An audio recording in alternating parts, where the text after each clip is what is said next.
Welcome to the pod before the pod. I'm your host, PM Jen.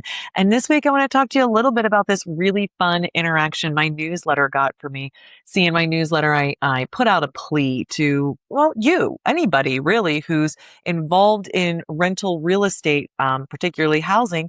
You need to know about fair housing, both federal fair housing and whatever your local or state governments have applied on top of that federal act. And you're going to gloss over and go, I just don't care, Jen.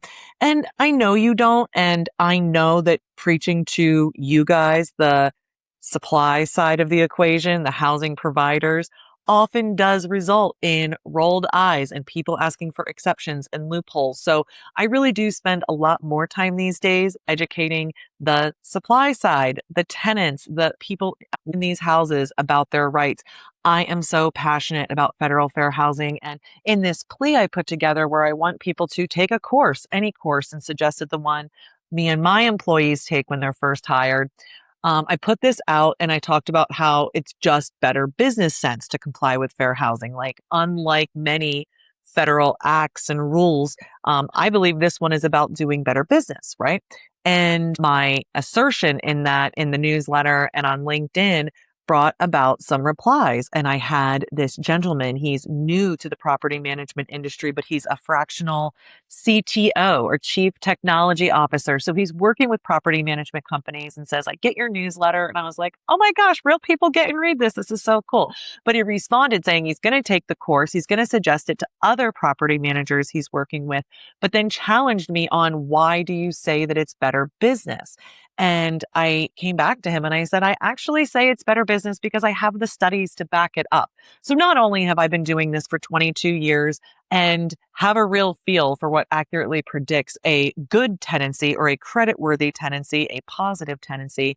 And I'll tell you, those things are not membership in protected classes. So the protected classes at the federal level are race, color, national origin, religion, sex, familial status, and disability.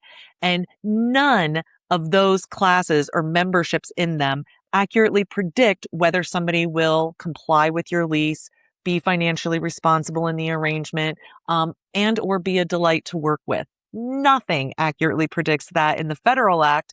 Not to mention, if you're in Pennsylvania, you've got a bunch of other protected classes, including sexual orientation, age, ancestry, the use of a guide or support animal, and your relationship with somebody who has a disability.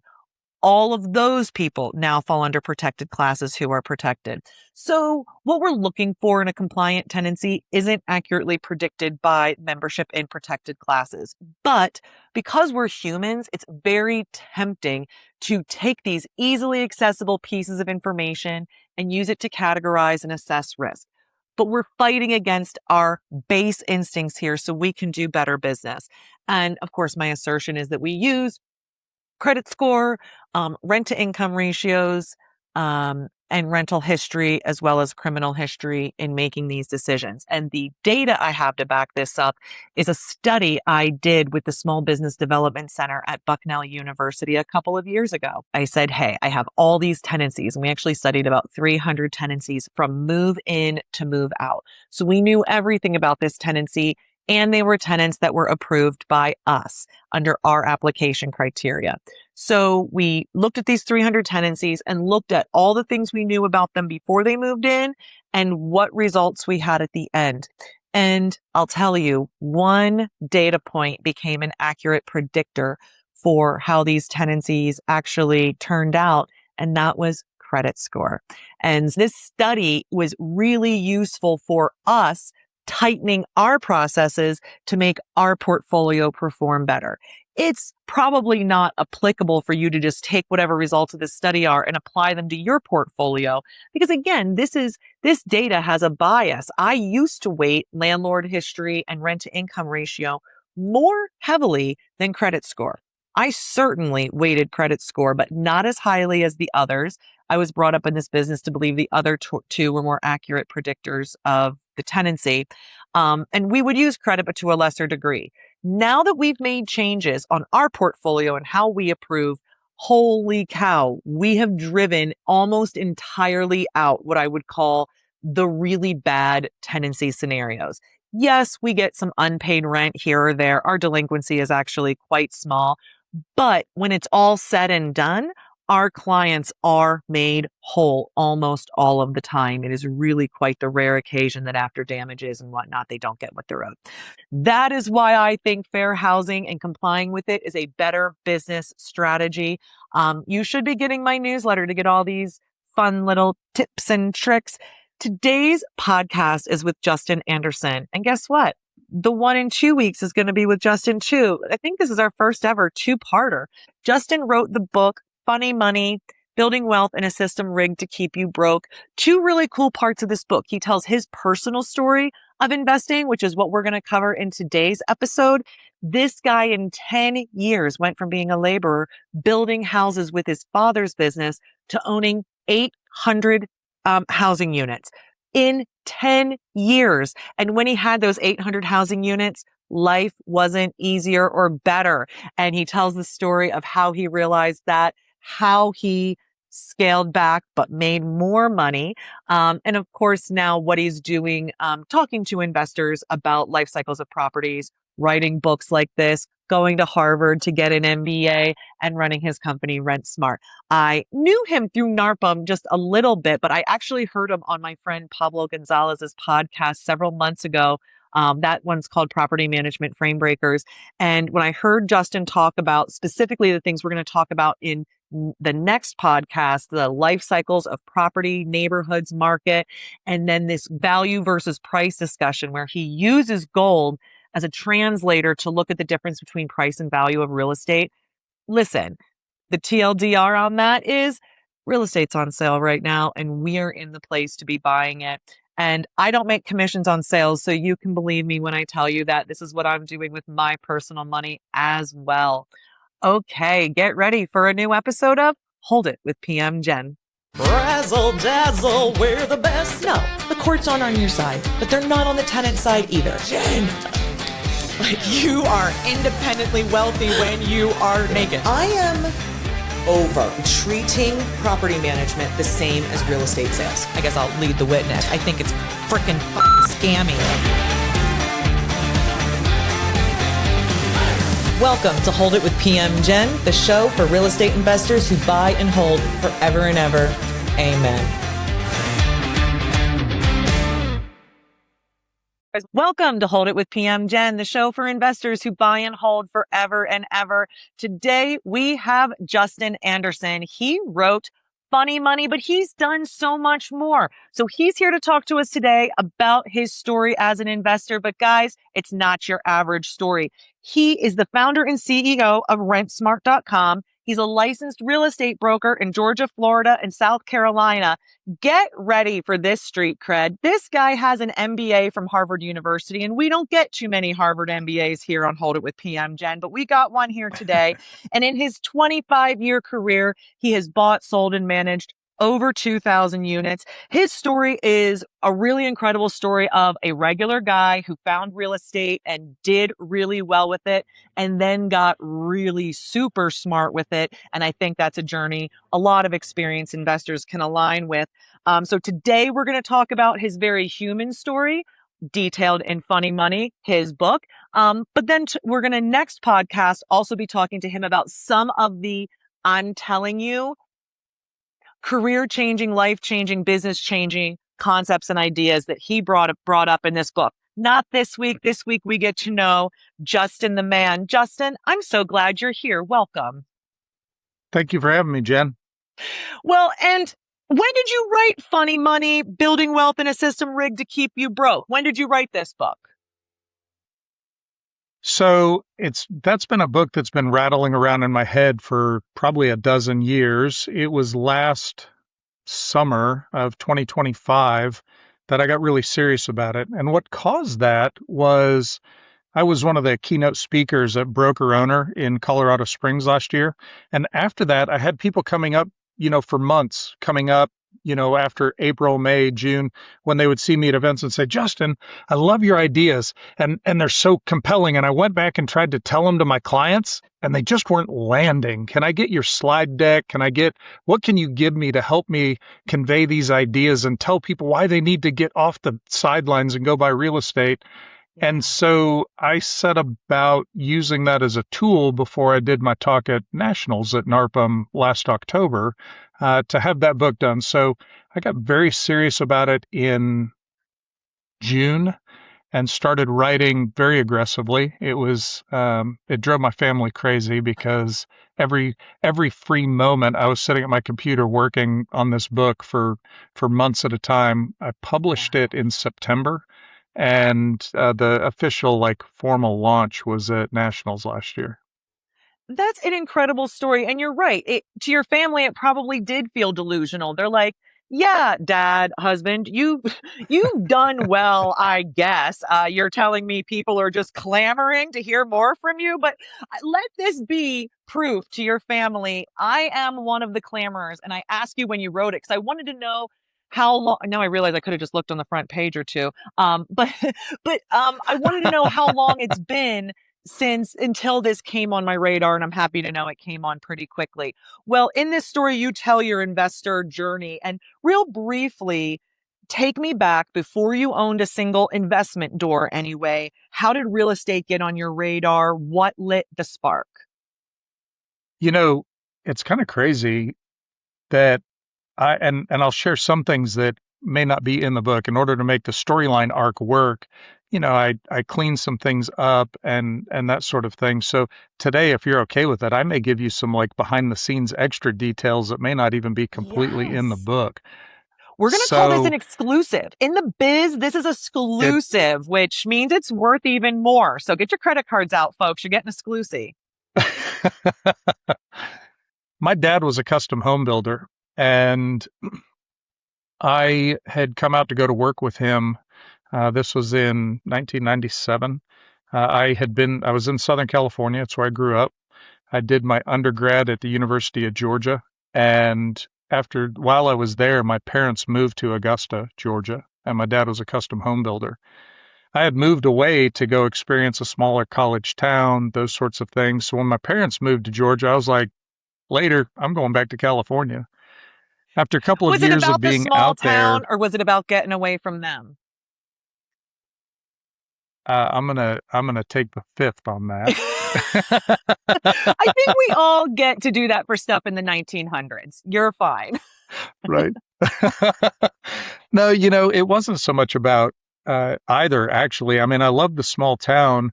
What it really came down to is I had fallen in love with a girl that was from Southern California, and me living in a small town in Georgia, she's like, there's no way I will ever live in the South. We now live in the South. It's amazing in a small town in Augusta, Georgia.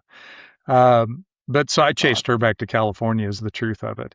Um, we did that, and man, it was hard. It was my daughter was born out there, and I was a young guy trying to make ends meet.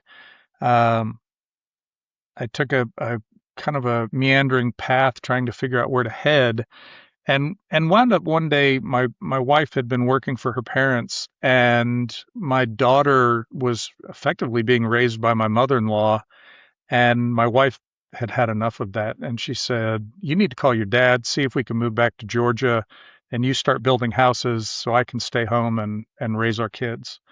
We at the time one, but with the plans of having more. So we moved back to Georgia, and I started building houses with my dad. And at that time, I'm in the real estate business effectively.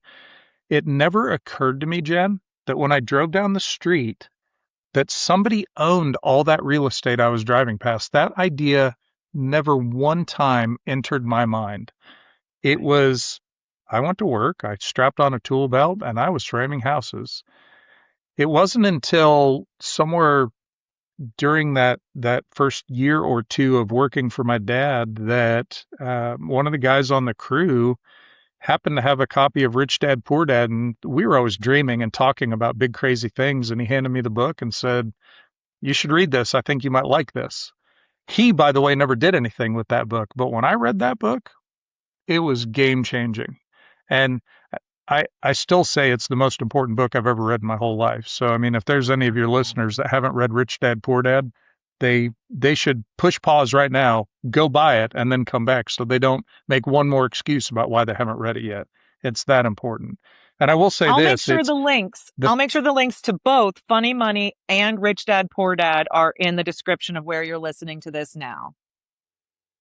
I love that. You know, Rich Dad, Poor Dad for me is not a how-to book.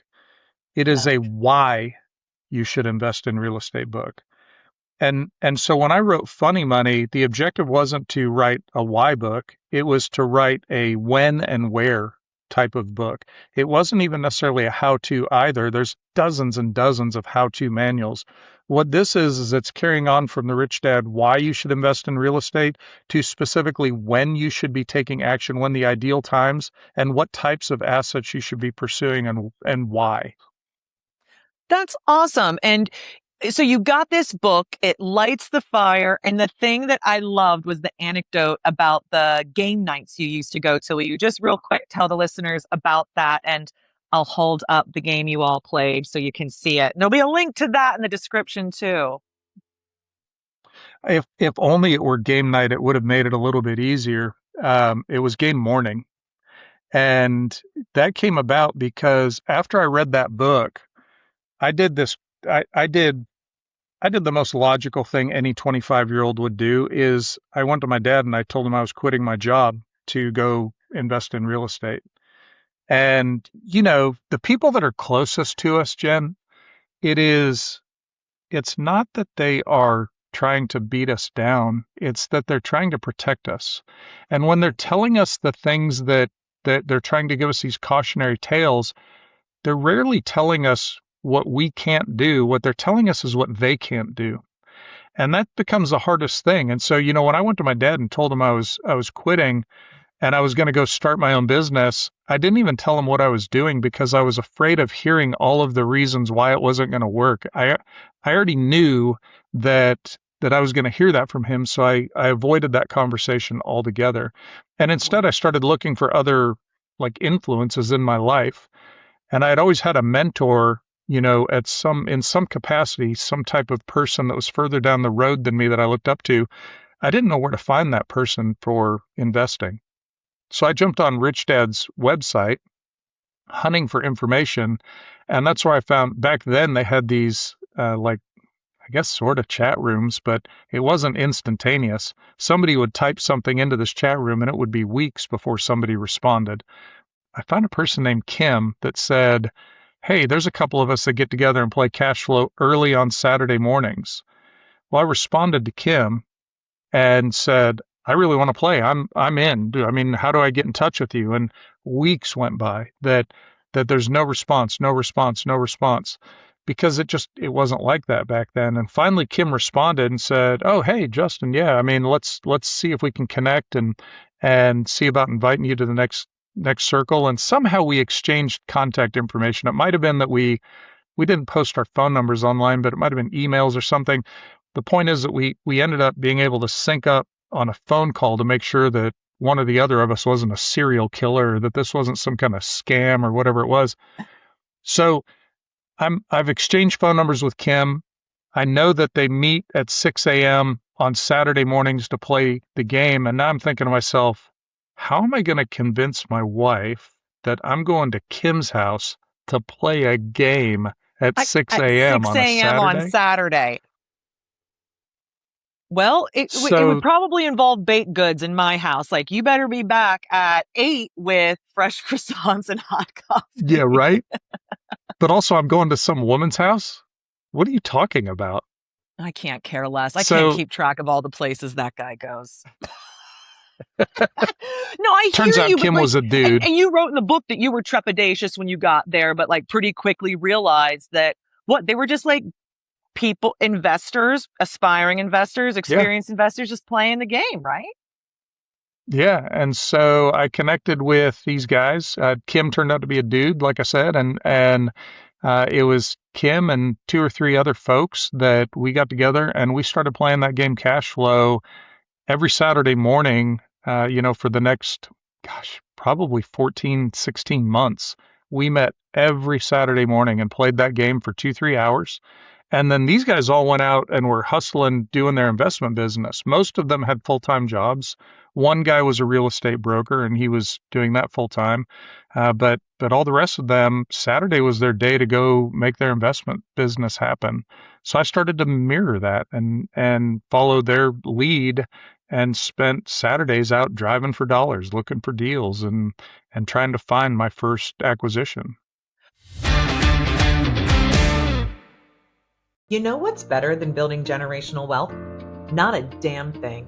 And obviously, the best way to do that is through buy and hold real estate. But let's be real, managing your properties yourself, that's a one-way ticket to burnout. This is supposed to be an investment, not a burden. At One Focus Property Management, we don't just manage your properties, we make buy and hold real estate actually work. We handle everything: tenant screening, maintenance, rent collection, you name it. All you do is watch your portfolio and net worth grow. We make sure you never even think about quitting real estate investing, because the secret to buy and hold is to hold it for a very long time. And you can't do that when you sell every time you have a problem. We're the biggest, baddest property management team in Lycoming, Clinton, Northumberland, Montour, and Columbia counties. And we do it all to give you more protection, less work, and absolutely no drama. So let's turn your rental properties into wealth-building machines. Learn more at onefocuspm.com. That's onefocuspm.com. Well, and tell me about that first one. And it's not that I care that much about the exact property, but the mindset, Sure. the leap. Um, I feel pretty thankful that I don't have a ton of fear. I didn't have much to lose, quite frankly, at that time. So, if it didn't work out, the solution was I go back and get another job. I didn't have any savings. I didn't have any money. I was so ignorant. I didn't even stop to think that you maybe need money to buy real estate, which you don't, which is the craziest thing. And it's the thing that I Yeah. learned as I went through this process. I didn't have a lot of fear. What I had was examples of people doing it.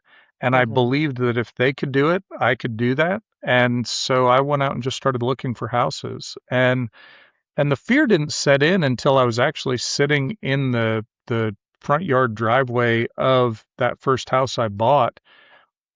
The agent that I had found that was taking me around, I wasn't licensed at that time. I was just a young 25-year-old kid, had a dream to buy real estate. And this guy Bill, the agent, he had basically picked away at all of my objections till we showed up at this house, that he had narrowed it down, that we had eliminated anything that met one of my objections we didn't go to, and we got to this house that there was nothing left for me to object to. And that's when the fear set in. I was like, wow, this deal actually meets everything I told him I wanted. And this is way back in the 1900s, Jen. So I bought this I bought this house for $27,000. You can't even buy a car for that practically anymore. That And how first did you house, finance that? Where did you come up with the cheddar for that? Where'd that come from? I went and found a partner. Okay. Um, I ended up the the deal was good enough. Standing in the front yard, I was terrified, but that's when I called my mentor. He came over and just kind of nonchalantly was like, "Man, this is such a great deal. If you don't do it, I'll do it." And that gave me confidence. So at that point, it was time for me to get busy.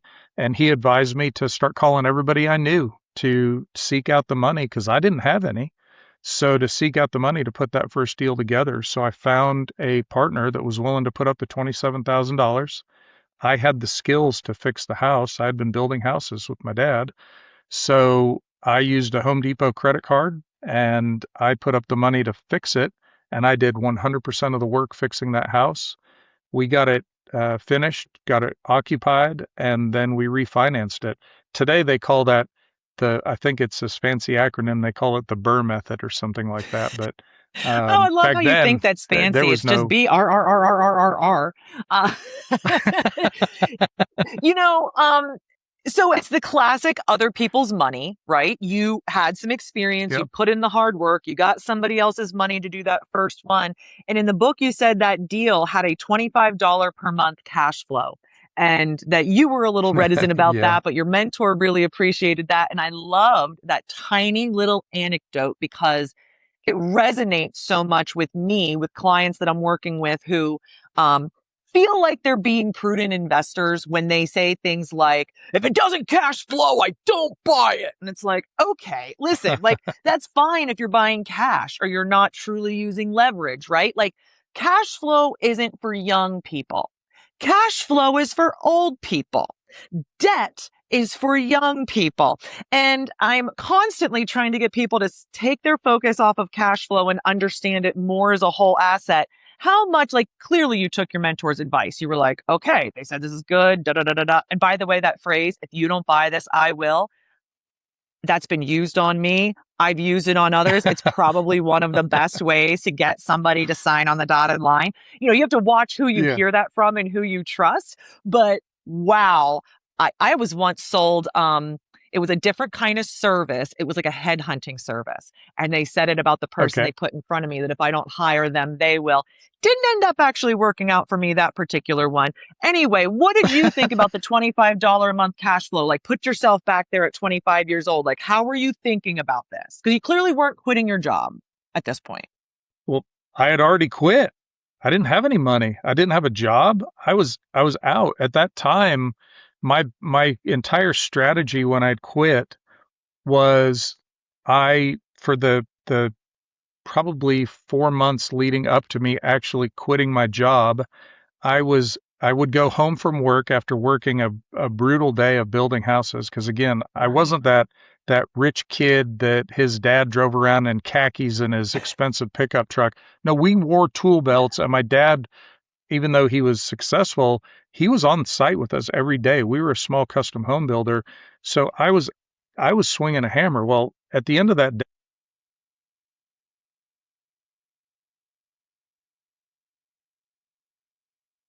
at a carport, and I enclosed that and expanded the house out, and I did all the work on that so that I could expand the square footage of my home and get a home equity line of credit for a whopping like $17,000. And that's what I lived on for that first year while I was trying to figure out how to buy investment properties. Well, now I don't care what you thought about that $25 a month cash flow. I'm really like, so you go, okay, I'm going to free up 17 grand. That's going to be some amount of runway, right? And in that runway, I am going to get enough assets under ownership that it starts throwing off cash that I can eat dinner with, right? Yep, that's it. And I mean, I know the end of the story is everything turned out great and you're a great big success and all, but like I'm scared and I'm in the future where everything's okay. I'm scared. Yeah, my way, What? that's not the best way to do it. Banks like people with jobs. Okay. I bet wives like husbands with jobs. They do a lot. Yeah, my wife is like the most amazing human being on the planet for supporting my ridiculous idea and being willing to travel that. You quit the job. I think you said it took a couple months until you found and got this one that you then had a Yeah, lot to by a do on. couple, it was 14. 14 months. Yeah. Okay. So what do the first 2 or 3 years look like after I'm doing this full time? 14 months later, he gets a house. And by the way, are you flipping that one or are you holding it? No, I held it. I didn't know that you could flip houses. Rich Dad didn't say, hey, go buy a house and then flip it to somebody for a profit. Rich Dad said, go buy a house, let somebody pay it off for you. I didn't read, and I mean, I read the whole book, but I didn't listen to any other message. That was it. When I got that idea, that Okay. was it. I'm driving for that. So I bought that house with the dream that someday somebody was paying it off for me, and I held it. Okay. And so when I discovered it did take 14 months, Jen, when I discovered that would work, I then refinanced it and I got my money back out along with my partner's money back out and a very small profit. And I Okay. did that a couple more times until I had a small enough profit on each one that I got rid of the partner. And then I just started doing it on my own. And in that after that 14-month window, once I got that first one, the next 12 months, we did 20 deals where when I figured out the model, man, we went for it. And what And I year was working was like, this? Can you help me out? Like, when in time were we during this ramp up, this first couple of years? so I read Rich Dad in 98 and started hunting. I got my first deal in 99. And as we turned into the year 2000, I had 20 rentals under my belt. Yeah, I mean, and I want to beware here because I think we hear stories like that and it blows our mind and we think either Justin's superhuman or it was like a market opportunity or something. I want to ask you, and maybe you'll tell me you don't want to talk about this, but like, what was the living experience like in your household financially? Was it very skint? Were you eating rice and beans? Did your wife have a high paying job that kept you comfortable? Like, how were you able to free that up quite so much? Because I remember you said your wife was staying home with the children, or at least that was the intent of being in Georgia. Yep. So we did two things. She was a stay-at-home mom. Okay. By this point in 1999, my son was born in September of 99. And so we now have two kids at home. And my wife's such a trooper. Her background, she is a very talented singer and actress, and she went to school at NYU for vocal performance. So she started teaching voice lessons to just, help bridge a gap between our equity line of credit and the very little bit of money I could draw out of the business as we were trying to scale and grow. By the end of that first year, we were in a little bit better spot to where, there was a little bit of revenue coming in off of the business. But it was about that time when I started at that point realizing that, oh, I could sell one of these and, flip the house or take one of the rentals that maybe wasn't doing, that I wasn't as excited about when it came up for lease, sell it, because man, we were just at that moment, I had no education. So we were just buying and keeping any asset I could buy with very little discernment over what we were buying. If it was Yeah. in this neighborhood and it was in the $30,000 price range, we bought it. And we were just churning deals. I definitely don't recommend that. There is such an easier way to invest in real estate than my Yeah. knuckleheaded 26-year-old self at this point, Right. 26, 27-year-old self was pursuing. Yeah. Um, It sounds like you were full and of pluck and hustle and you were very dedicated to the premise, but like anybody who grows quickly, the quality can't be consistent.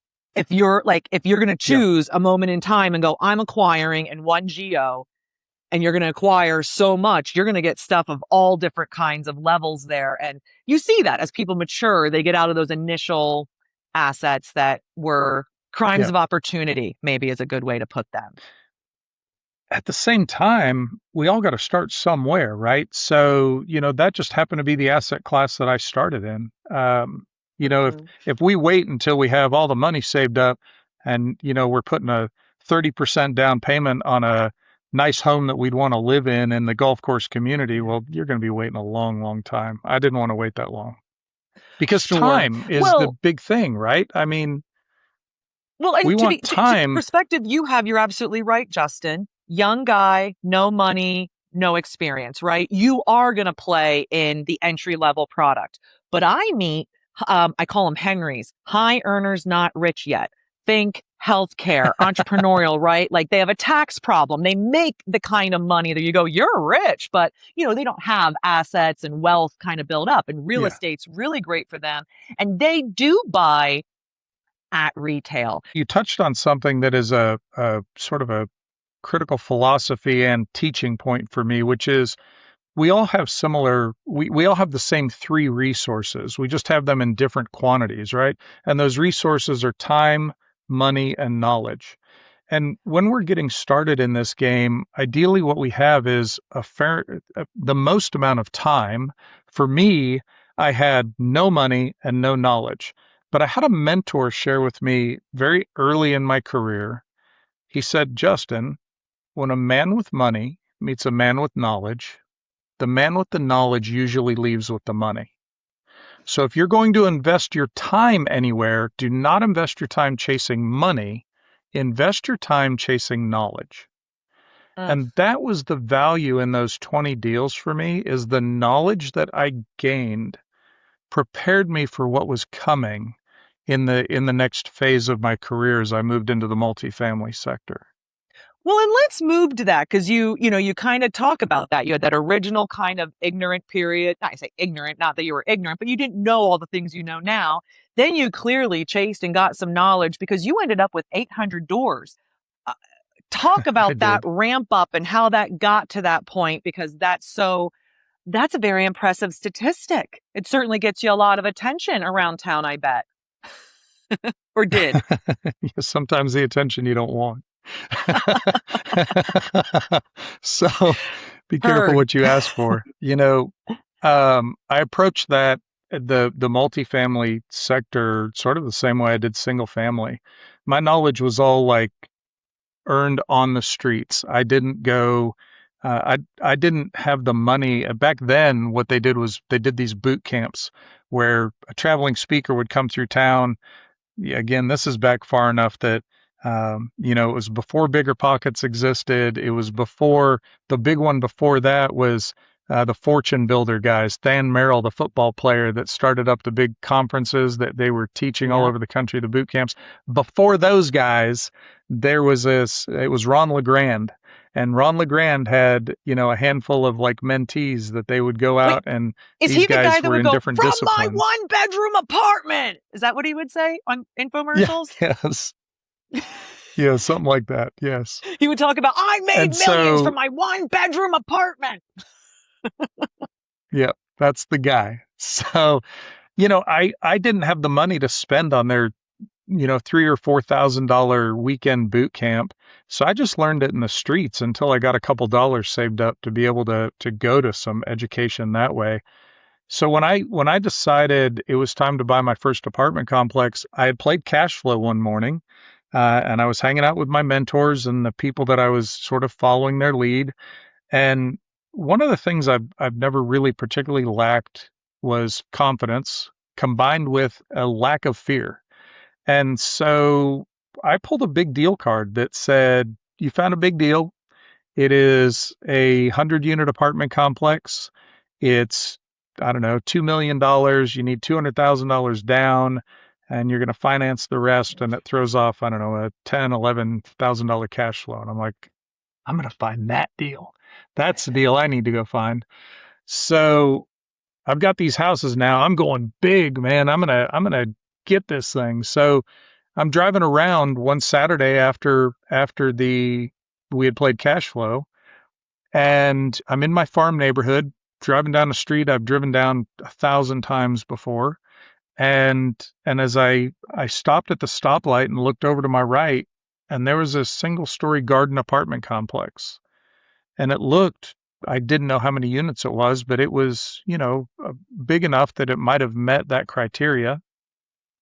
So I went driving through that complex just to see it. And I saw the office in the corner with office hours. So Monday morning, I drove back over to that apartment complex, and I didn't go find a real estate agent. I didn't find a real estate broker. I didn't wait for it to be listed. I drove to that apartment complex. I walked into the office. The lady that was sitting there working at the leasing desk looked at me and said, "Can I help you?" And I said, "Yeah, I'm looking for the owner." And she's like, "What can I help you with?" Being a little bit of a gatekeeper. And I Mm-hmm. said, "Well, I want to buy this place, so I want to talk to the owner. Is he available? Can you give me his phone number?" And she's like, "You want to do what?" I said, "Yeah, I want to buy this place." And she's like, "Hold on a minute." And she picks up this walkie-talkie radio and she goes, "Hey, Lance, you out there?" The owner of the property was physically working on the property that day. And he comes Oh. back into the office, and I struck up a relationship and started talking to Lance. And I ended up negotiating to buy that property from Lance and negotiated to keep Lance on as a consultant for 90 days to teach me everything he could teach me in 90 days about that apartment complex. And that's how I got into my first deal. They carried some owner financing. I sold a few houses, came to the table with some cash along with his down payment, and got a lender to loan me the balance of the acquisition on that 100 units. I love that story. Um, I meet a lot of people trying to find deals, right? They want to know how to Yeah, find deals and all of this. And I say, all the success stories I've ever had involve just like that. Persistence, bravery, candidness. And then I say, just telling every single person you meet every day what you want. So absolutely. if I'm walking into the apartment community office, I'm saying, hey, I'd be really interested in buying this. Can I be connected to the owner? Or when one of my favorite stories is a friend of mine, he would make deliveries for his business. He sold like advertising products. And so he'd go and deliver whatever you ordered to wherever. So he's delivering something one day and it's a river house. It's on the river. It's a nice view. It's nothing special about the house. And he said what he says to everybody. I buy real estate. I'd love to buy this. He didn't have the money that day. He was not in the position to buy a river house, right? In fact, I think he had just had his first kid. Like it just wasn't the time. But and he gave him the card and call me. And he does this all the time. He does this every day. Yeah. They called him up a couple years later and said, hey, we're thinking about selling and don't you try nothing. We know exactly what this place is worth. And they were about 100,000 off in the wrong direction for them. Because when they did give him the number, he went, no problem. And as you have already stated, when you have knowledge and you have a deal, you can find money. And he did. So you get your first one. And how many doors was that first multifamily? That was 100 units. So for me, I really, I didn't necessarily understand this exactly at that moment, but after I bought that first one, I very quickly understood it, that for me, 100 units was the smallest multifamily I ever bought because I needed to have a staff on site. And in the multifamily space, for roughly every 50 doors, you can have one employee. So at 50 units, I get to choose, am I going to have a maintenance person or a leasing person? And that's a difficult choice. So for me, let's just get to 100 doors, then I can have one of each and we're good. So our sweet spot was a little over 200 units so that we could have a little bigger staff. So if a leasing agent was sick, Justin wasn't being the leasing agent. That was But my next question. So you're acquiring these multifamily properties with on-site staff, and these are your employees. Like yes, they're reporting to you. As you stated, you're covering leaves and absences personally. Oh, wow. Did you ever consider hiring your friendly neighborhood property manager? Did that ever come up? Here is something nobody tells you when you're starting out in real estate investing. Your local bank isn't set up for what you're trying to do. If you're buying rentals, then you need a lender who actually understands rentals. That's why I refer clients to Lending One. They are a DSCR lender, which stands for Debt Service Coverage Ratio. And it means a few really important things for investors. The underwriting is quicker and easier. They don't care about your W-2 income. It's based on the income that the property produces. Their rates are competitive and they offer all the financing flavors you could need. Fixed to flip, fixed to rent, construction, bridge loans, permanent financing. They even have a portfolio program if you've already gotten started. I'm shopping my next deal with them, and several property managers and their clients that I know are using Lending One and are thrilled. And I want you to have the same access to lenders and experts that I have. Click the link in the show notes to get started working with Lending One. By using that affiliate link, they'll know you're working with me, and I may receive a commission that will support the show. Thank you. it did when I did my first out of state acquisition. Okay. And unfortunately, that turned out to be a little bit of a disaster. Um, my first out of, so I, after that first one, I bought another 170 unit property about a mile away from the first one. And that made it easier because it was almost like having 270 units in one location. So the staff could start covering. I truly could become more of a manager. and still fill in when needed. But now I had maintenance people that could cover, leasing people that could cover, Mm-hmm. sort of a regional manager at the bigger property that oversaw the leasing agents, that sort of thing.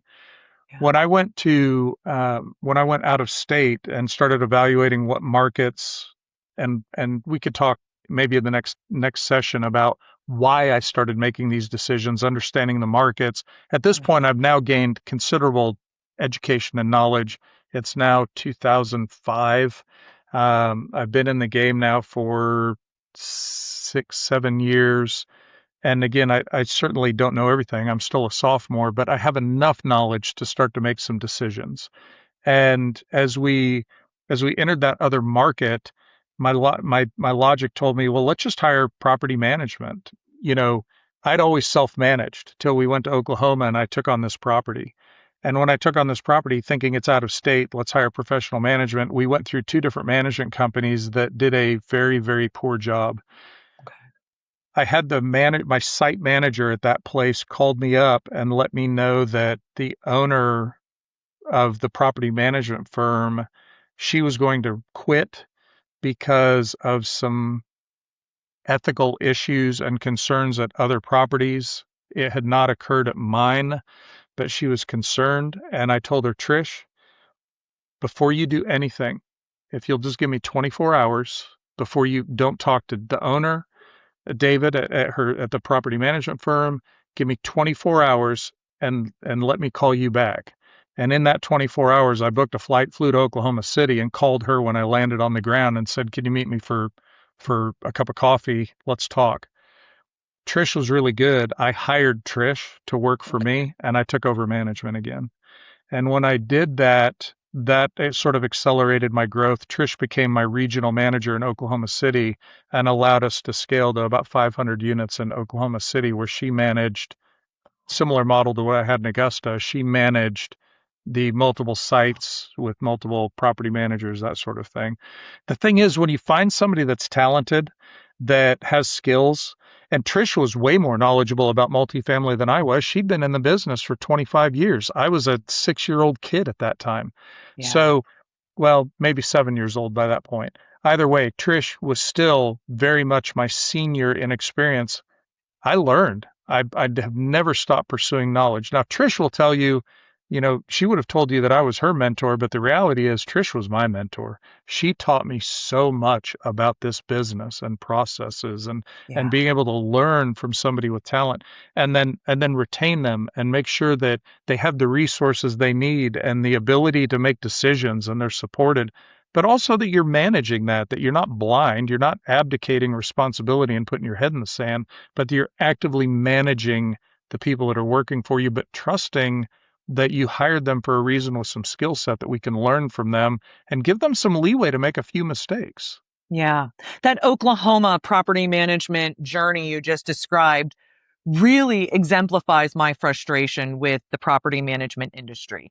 That it's like all of real estate, it's the 80-20 rule. There's 80% of Yeah. us who are losing value for our clients and 20% who are invaluable because they're bringing so much value. And it's so frustrating when it's painted as if property managers all are terrible and they all cost all this money. And as a result, the good ones, like Trisha, and I'm sure you treated her very fairly, but the value a person like a Trisha, I'll be very honest and tell you, I am that person for many people who go, without you, I wouldn't be in this market without you. Because when investors find a management partner that they can trust and want to align with, it's very, very comforting. And I'd say the 80% out there who are doing this poorly without regard for the rules, the laws, or the fiduciary duty that is due our clients, whether or not they're 25, 30-year veterans in this, or this is their first property. I just had a conversation with a prospect 2 days ago, and he was talking about how he wanted to handle this new purchase. And I said, sir, I'm not going to do that. That is the wrong way to handle it. And I feel like we're on a hike and we're on the edge of a cliff and you're dancing a jig and I'm grabbing at your shirt trying to pull you from the edge. And I feel like me and Trish we would probably have a fun time out at dinner, being I'm from, sure because you I'm would from have. that multifamily world, Justin. That's where I came from. Okay. And I credit my first like 7 years in property management to being on those 500 door communities, running those big properties like a freaking top. I love do-it-yourself investors who think all their old wives' tales and little tricks and all this shit works. It doesn't. You know what works? Processes, technology, discipline, managing what inspecting what you expect. I was listening to your story and how you progressed, and I've met thousands of investors, so I know a little bit Yeah. about what's possible. And I was going, when did he figure this out? If he's 6 years into owning properties, how do you start messing with the 1, 2, 300 doors? Because the problems, liability, scale all grows so crazy. Will you, and something else you mentioned in the book that kind of on that same thing. You started getting attention from people, right? Your scale of operating started to get the attention of bankers, lenders, realtors, other investors. And man, they say, I've heard of you. That quote was in the book. And I was like, man, I've heard that said about me because people in my town think that I own all these properties that we manage. They just don't understand third party, right? I've never claimed, but I once caught the hairstylist. She was working on me and she said to somebody next to me that I owned 600 houses in our town. And I heard, I was like, stop telling people that. But like, that recognition, that scale, it changes things. It changes your life, your liability, your perspective. Any insight on that or any anecdotes about what happened at that time that might let somebody know that it wasn't quite all you dreamed of? Well, ego's a dangerous thing, right? I mean, there's certainly some element of a little bit of ego that drives us forward and creates motivation and drive, but it can also be an incredibly dangerous thing because we lose sight of what's really important. And what I found during that growth period, again, having no real formal education in this, I was working an unreasonable amount of hours to keep all of this working. And my wife continued to buy in and continued to believe in my dream and my vision and the idea that, someday there was going to be this big payoff. And, all along the way, I was continuing to reinvest in more assets. We weren't living a fat life where we had gone out and, we were, on the lifestyles of the rich and famous kind of thing. We were still living a very similar, simple lifestyle. There was a little bit of scope creep, but I'm also still an investor. So even with scope creep, I was looking for a deal. I was looking for, something cheap. So, even if I upgraded my car to something a little bit nicer, it was on a deal. I didn't, I was chasing that deal in everything that I did.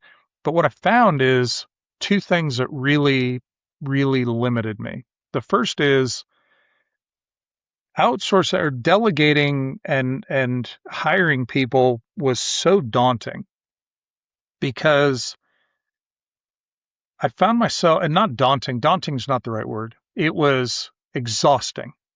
I found myself when I was running 800 doors with 35 employees, I was an HR manager. I was no Yeah. longer an investor. I was now dealing with the knucklehead maintenance guy smoking pot in a vacant unit instead of actually doing any work. It was, the leasing agent that was, going out to show a unit and taking a 2.5 hour lunch with her boyfriend. These are oddly specific examples. I'm totally making them up. Oh, I'll give you one I didn't make up. How about when the lumber yard calls and goes, hey, one of your technicians is sleeping with the front counter girl and now she's crying all day because he won't talk to her anymore. And you have to sit him down and go, I can keep you out of the lumber yard, but you better not mess around at Lowe's, right? And then what does this knucklehead do the next month? We get a call. We're getting calls from women's bosses all over town because this guy who had a pregnant fiance at home. And I said, when do I manage property? When do I optimize assets? Because like you become the HR manager. I say all the time, Yeah. I'm a property management savant. But I am not a savant at running a property management company. Like that is something I had to learn and force myself into and grow in. So yeah, I mean those things really happen. By the way, I mean I'm making a joke about that. They're too specific for me to have made those things up, right? But Yeah. when I found myself as that HR manager, combined with working these endless hours. And when something needed to be done, and my staff needed to, it had been 8 hours and they had other plans. They were leaving. They weren't going to work overtime, whatever it was. I found myself picking up the slack. And so I'm working a full-time job managing, like managing people, managing investments, managing investors, managing the processes. And then I'm being an HR manager and then still in the trenches because I know how to wear a tool belt. Actually, that was the point where it felt like there was some level of relief that I could go in and not have anybody bother me and turn a wrench for a few minutes fixing a problem. But it was that moment when I flooded that unit that I was like, oh my God, Yeah. And something's you got to talk in the change. book, you called this time in your investing career the sophisticated cage. People ask me all the time, what do I use? What do I have in my desk, my office, my truck? What do I give new property managers on their first day at work? So I built an Amazon store. It's the actual things I use, the books I read that shaped my opinion on this business, and the tools I use every day and tell my clients to buy. If it's one of my best tips or tricks and it's available on Amazon, it's in that storefront. Check it out. The link is in the podcast description. And if you buy something, I will make a small commission. So that supports the show. Thank you. And I felt that. I have said that about this business. Not currently, I don't feel that way, but I said, I should get a job building prisons because I've built a really great prison that for myself, one prisoner, and I can't escape it. I designed it and I can't escape it. And I really align. You can tell I really aligned with a lot of the experiences you had in this book, that sophisticated cage thing. I was like, well, that's probably a classier way to say it than a prison I built for myself. But what did you mean by that? You know, from the outside, anybody just looking at me would have thought, man, look at the success this guy's achieved. I mean, look what he's accomplished. This is now 2009. He's been investing for 10 years. He's built something of an empire, this dream. And I felt like I felt trapped. And the whole purpose for building this business, the entire purpose, the dream at the beginning was to Freedom. attain some level of freedom so that I could have freedom to go spend time with my family, with my wife, with my kids, to travel, to do the things that I wanted to do. And I had built this very elaborate, sophisticated trap that was holding me prisoner. And that was not the dream. Right. Now we're a ways into this recording, but I want to wrap up today by finding out, how did you get out of the cage? Because the Justin I know today is not living this life. He's not turning any wrenches, maybe recreationally. Um, what happened? What did you change? And what does your portfolio look like today? And what does it give you? It to some investors, particularly the young, eager, ego-driven folks that, are all about, being able to puff their chest out with how many doors they run, what I did was somewhat blasphemous. I sold. And I sold for a number of reasons. Part of it was looking at the market and understanding what was coming down the pipeline, but also it was to regain some level of freedom. And so we ended up I started preparing in about 2011. We started preparing to sell. And between 2013 and 2016, we sold off all of our apartment assets. All the multifamily stuff. All of them. And not all at one time. We did not do a portfolio sale. We listed them and sold them individually. And as we did that, I reinvested that capital back into what I felt like at that moment in time was the best available investment asset class that existed with the greatest growth opportunity, flexibility, freedom of time, low capital requirements, all those sorts of things and it was single family residential that I went back into.